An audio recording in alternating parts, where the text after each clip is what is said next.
हमारे self leader Bajwa भाई, हमारे PCC राजा वड़िल जी, ओम प्रकाश सोनी जी और सभी औजला साहब हमारे MP, सभी हमारे कांग्रेस के नेता यहाँ उपस्थित हैं। जनरल सेक्रेटरी और यहाँ के इंचार्ज बनने के बाद पहली बार अमृतसर आया हूँ। इससे पहले भी अनेक बार यहाँ आना हुआ, मत्था टेकने का सौभाग्य मुझे मिला, लेकिन जनरल सेक्रेटरी बनने के बाद पहली बार आके यहाँ मत्था टेका और ये मेरे लिए सौभाग्य की बात है। पंजाब धरती जो वीरों की धरती है, त्याग की धरती है, समर्पण की धरती है और वीरों की धरती है। और ये यहाँ जो किसानों की मेहनत की पसीने की जो खुशबू है वो उसकी धरती है। और तब जब देश में अनाज की कमी थी तब यहाँ के किसानों ने उसको स्वीकार करते हुए पूरे देश को अनाज पहुँचाने का काम किया।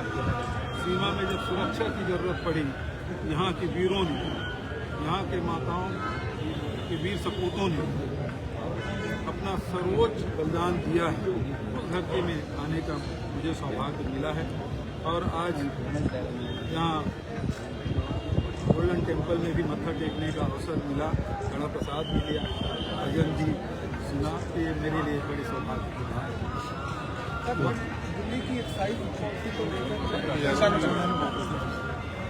अभी जिस प्रकार से आत्मीय स्वागत एयरपोर्ट से लेकर यहाँ मेन टाउन तक के जो थे लगभग 3-3.5 घंटे तक, 4 घंटे तक कोई जगह खाली नहीं थी और बहुत बड़ा उत्साह यहाँ दिखाई दिया है। इससे स्पष्ट हो जाता है कि कांग्रेस जनों में और आम जनता में भारी उत्साह है कांग्रेस को लेकर और आने वाले समय निश्चित रूप से परिवर्तन का होगा, क्योंकि वर्तमान सरकार से लोग जो जिस उम्मीद से इनको बनाए थे, दिखाए थे सत्ता में, उससे लोग मायूस हुए हैं। तो परिवर्तन लोग चाह रहे हैं, ये स्पष्ट हो गया है। केजरीवाल जी सर दिल्ली हारने के बाद केजरीवाल दिल्ली हारने के बाद अब पंजाब में राज्यसभा सीट के लिए आ रहे हैं, उस पर आपका क्या कहना है, कोई फर्क पड़ेगा? देखिए, केजरीवाल जी ने पहले क्या बात कही थी कि वो सत्ता के लिए नहीं, परिवर्तन के लिए लोकपाल उन्होंने बनाने की बात की, वो वेगन आर में घूमने की बात उन्होंने कही, कट्टर ईमानदार की बात उन्होंने कही। लेकिन वो अब दिखाई दे रहा है कि सत्ता लोलू कि अभी 15 दिन नहीं हुआ है, 1 महीने भी नहीं बीता है सत्ता से हटे और वो राज्यसभा जाने के लिए सोच रहे हैं। तो वो केजरीवाल जी अपने लिए राजनीति करते हैं, प्रदेश, पंजाब या दिल्ली की जनता के लिए राजनीति नहीं करते। जब आम आदमी पार्टी ने पंजाब में चंद दिनों में नशा खत्म करने का वादा किया था, अब 3 साल बाद कैबिनेट कमेटी बनाई गई जो निगरानी करेगी नशे को लेकर। देखिए, ये जिस प्रकार से यहाँ की स्थिति है, अभी मैं अभी आया हूँ और जो सुनने में आया है कि ये सरकार उस दिशा में कोई काम नहीं कर रही है। आगे और सब साथियों से चर्चा करने के बाद जब अगला प्रेस कॉन्फ्रेंस करेंगे तो निश्चित रूप से इस विषय में बात करेंगे। अच्छा भैया साहब, इंडिया गठबंधन में आम आदमी पार्टी आपके साथ थी, आपके साथ अलायंस रहा इंडियन गठबंधन के साथ, तो क्या आप देखिए, यहाँ तक के भाजपा के खिलाफ लड़ाई लड़ने के बाद बहुत सारे दलों से गठबंधन हुआ था और लेकिन पंजाब में ये गठबंधन नहीं हुआ था, क्योंकि मुख्य विपक्षी पार्टी हम ही लोग हैं, कांग्रेस के लोग हैं। तो लीडरशिप जो है वो स्टेट लीडर की बात को बराबर तवज्जो देती है। भले हम गुजरात में, दिल्ली में समझौता कर लिए, लेकिन पंजाब में नहीं किए, क्योंकि यहाँ की जो लीडरशिप है, यहाँ के नेतृत्व है प्रदेश के, उन्होंने इसको स्वीकार नहीं किया और उसके खिलाफ लड़ाई लड़े और 7 लोकसभा जीते। तो जो बात यहाँ के साथियों ने, कांग्रेस जनों ने जो बात की थी, वो सही साबित हुआ और उसे जबरदस्त पटकनी दी। सर 2027 को लेकर क्या रणनीति रहेगी? जिस तरह से खट्टर जी ने कहा है कि यूएसए रिपोर्टों के लड़के हैं, उनको सहानुभूति दिखाने की जरूरत नहीं है, वो सही है, उनके लिए सहानुभूति अमेरिका सरकार ठीक कर रही है। देखिए, हम लोग तो गुरुद्वारे में हैं, यहाँ सभी उन्हीं के बंदे हैं, जो सच्चा हो ना हो सब उनके। और जब देश से बाहर कोई हो तो वो सारे बंदे अपने हैं।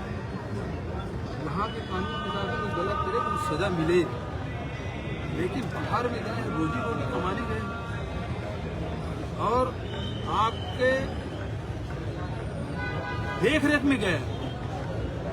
10 साल से आपकी सरकार है खट्टर साहब। हरियाणा में कितने साल से आपकी सरकार है?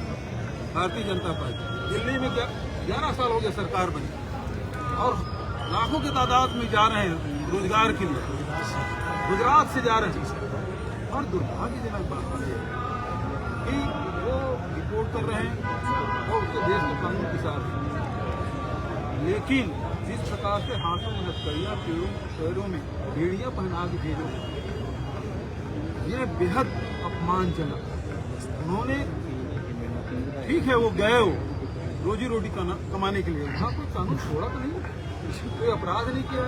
उससे तो अच्छा कोलंबिया के जो एक छोटा सा देश है कोलंबिया, जिसका राष्ट्रपति बोले खबरदार हमारे नागरिकों को बेड़ियां पहना कर आप नहीं भेजोगे। वो अपना प्लेन लेके खुद गए और राष्ट्रपति खुद गए और अपने नागरिकों को ससम्मान लाए। वो उनके नागरिक थे। हम तो सोच रहे थे प्रधानमंत्री मोदी जी जब गए थे अमेरिका, राष्ट्रपति से बात किए तो ये बात किए होंगे कि भैया भेजो जरूर, लेकिन हथकड़ियां मत पहनाओ, बेड़ियां मत पहनाओ। खाने को जो वेजिटेरियन उसको नॉनवेज खिला रहे हैं। इतनी बातें सुनाई दे रही है और उसको लाना है अमृतसर लाना और कोई जगह नहीं मिली। पगड़ी उतारने की बात सुनने में आता है। जोर के और खट्टर साहब से मैं पूछना चाहता हूँ, जब राष्ट्रपति ट्रंप ने जो कार्रवाई की तो सही मान रहे हैं, तो राष्ट्रपति ट्रंप ये भी कर रहे हैं यहाँ के वोटर टर्न आउट के लिए 21 लाख मिलियन डॉलर सीधा मोदी जी को दिए हैं, 182 करोड़ रुपया। उसके बारे में खट्टर साहब क्या कहते हैं? देश जानना चाहती है कि प्रधानमंत्री जी बताएं आपके ऊपर आज तक के डायरेक्ट किसी ने आरोप नहीं लगाया। पहली बार डोनाल्ड ट्रंप आपके मित्र हैं, my dear friend Trump, my dear friend Modi, इस शब्दों के प्रयोग होता है और उन्होंने सीधा आपको कहा कि 182 करोड़ रुपया आपको वोटर टर्न आउट के लिए बढ़ाने के लिए आपको दिया गया है। लेकिन इतने दिन हो गए, 8 दिन से 10 दिन से ज्यादा हो गया, छोटे सी बात इधर कोई विपक्ष के नेता बोले नहीं, मीडिया में आए नहीं और मोदी जी उसके भाषण को लेके अपना भाषण तैयार करते हैं। आज 8 दिन बीतने के बाद भी प्रधानमंत्री जी चुप क्यों हैं? और ये चुप्पी बहुत कुछ कहानी कह रही है। क्या मजबूरी है कि आप चुप हैं? और इसीलिए कहा गया कुछ तो मजबूरियां रही होगी, वरना कोई यूं ही बेवफा नहीं होता। और आपकी जो चुप्पी है वो बहुत कुछ बयान कर रही है। बघेल साहब, जो एक चर्चा चल रही है पंजाब प्रधान को बदलने की, इसमें कितनी सच्चाई है?